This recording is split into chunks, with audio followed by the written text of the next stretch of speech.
Hello नमस्कार, स्वागत है आप सबका आपके अपने उत्कर्ष यूट्यूब चैनल पर। और मैं हूं आपका होस्ट दोस्त नरेंद्र चौधरी। भजनलाल सरकार का युवाओं को नया तोहफा। जी, राजस्थान सरकार की बात करें तो लगभग 1.5 साल होने जा रही है और इस 1.5 साल के दौर में इन्होंने क्या क्या किया, इसको लेकर के बहुत सारी चर्चा यहाँ पर हुई।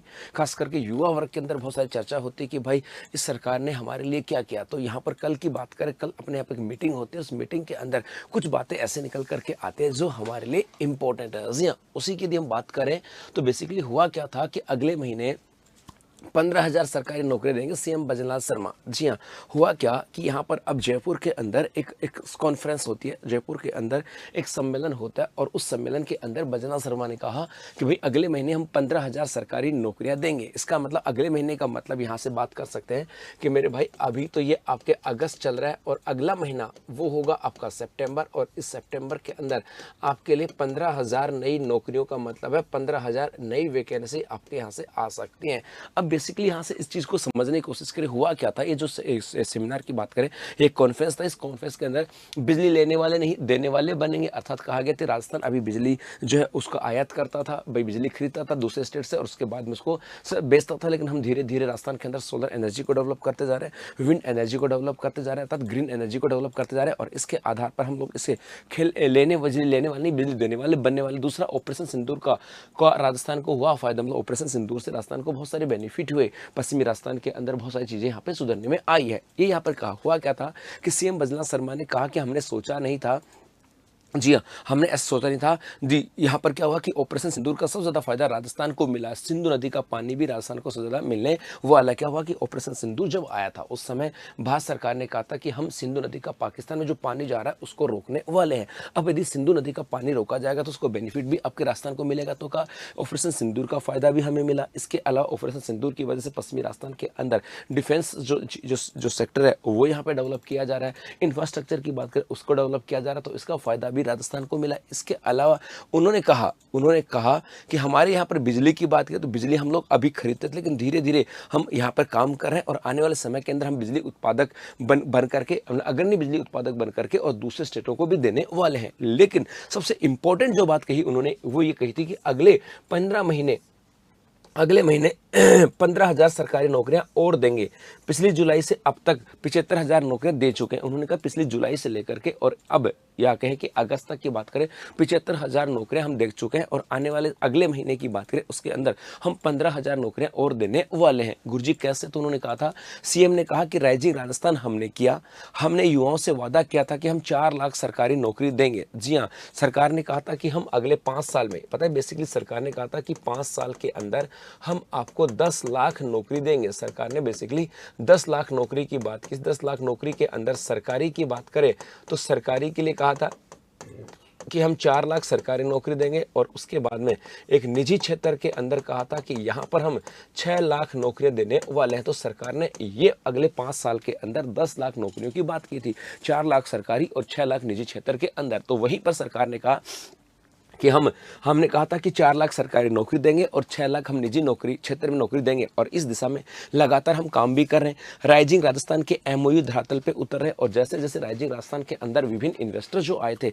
वो हमारे यहाँ पे काम करेंगे तो राजस्थान के अंदर निजी क्षेत्र के अंदर सरकारी नौकरियां बढ़ने वाली हैं और उन पर हम काम कर रहे हैं। सरकारी नौकरियों पर पहले साल हमने 1 लाख नौकरी देने की बात की थी, इसमें से 75,000 हमने दी। उन्होंने कहा कि सरकारी टोटल 4 लाख देंगे, उसमें से पहली साल की बात करें, पहली साल हम 1 लाख देने वाले हैं और इस 1 लाख के अंदर से हमने 75,000 तो दे दी है। 75,000 दे दी, इसका मतलब आपके पटवार की बात करें, वीडियो की बात करें, पुलिस कांस्टेबल की बात करें, उसके साथ साथ आपके 4th ग्रेड की बात करें, 1st ग्रेड, 2nd ग्रेड, जो वैकेंसियां आई हुई हैं ये लगभग उसी दौर के अंदर है, उसी में काउंट करके और लगभग 75,000 नौकरियों की उन्होंने बात की। कहा कि 75,000 हमने दे दी है। अब ये मत समझना कि गुरुजी कहाँ दे दी, आप सबको पता भाई दे दी।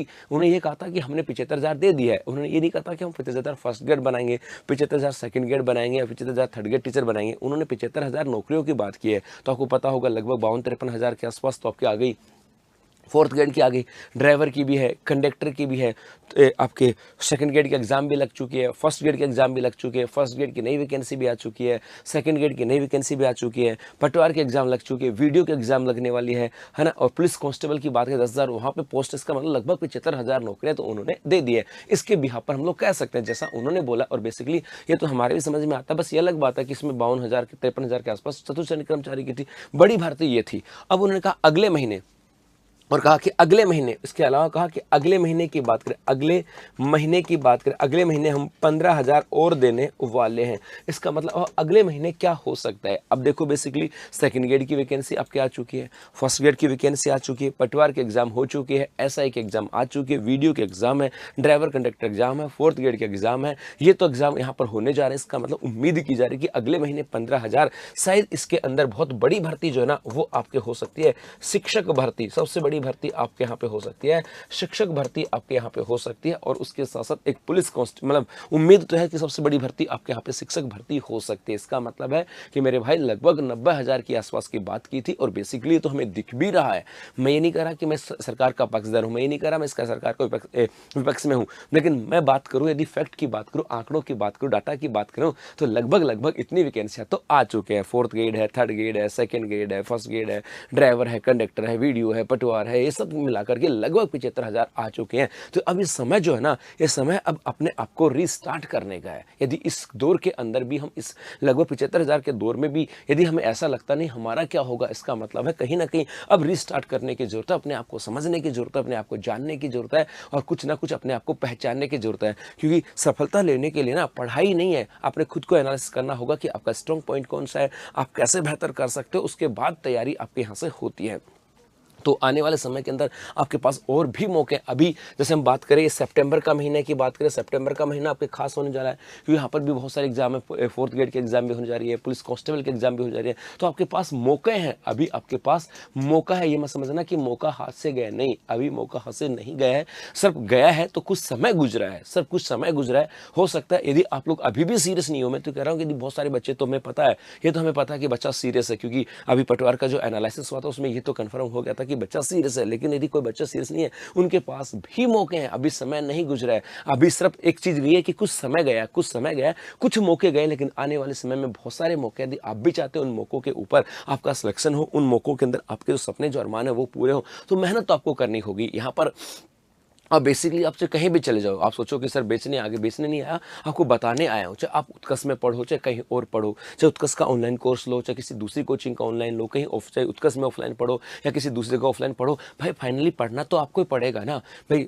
कहीं भी पढ़ो, पढ़ना आपको ही पड़ेगा। तो ये नहीं कहता कि हम उत्कर्ष में ही पढ़ो, आप कहीं भी पढ़ो, लेकिन फाइनली आप जो है ना, आपको पढ़ना आपको ही पड़ेगा, पढ़ना आपको पड़ेगा, समझना आपको पड़ेगा, सेक्रीफाइस आपको करना पड़ेगा, डेडिकेशन आपके अंदर आना चाहिए। तो जिसने अपने आप को समझ लिया ना, जिसने अपने आप को समझ लिया, वो सब कुछ समझ जाता है। क्योंकि आप लोगों का काम है सिर्फ अपने आप को समझना, क्रिटिसाइज नहीं करना। आप लोग पता है माइंड में क्या होता है, जी नहीं फलाना सिंह पढ़ेंगे, दिग्विजय सिंह, मेरे भाई कहीं भी पढ़ो, हम तो ये कहते हैं कहीं भी पढ़ो, बस पढ़ो पढ़ो पढ़ो, और अपने आप को एनालिसिस करो, अपने सपनों को पूरा करने के लिए अपने एक जिद जो है ना, जिद जुनून और जोश की बात करें, उसको अच्छे से लगा दो। क्योंकि ये जो ना, ये समय बार बार भी नहीं आता। क्योंकि हो सकता है आने वाले समय में कुछ वैकेंसी हो, लेकिन ये मौके जो है ना, ये बार बार नहीं आते। एक बार चले गए तो चले गए। तो इस बार आपने आपको रिस्टार्ट करना है, अपने आप को जानना है, पहचानना, और इस बार सिलेक्शन लेना है।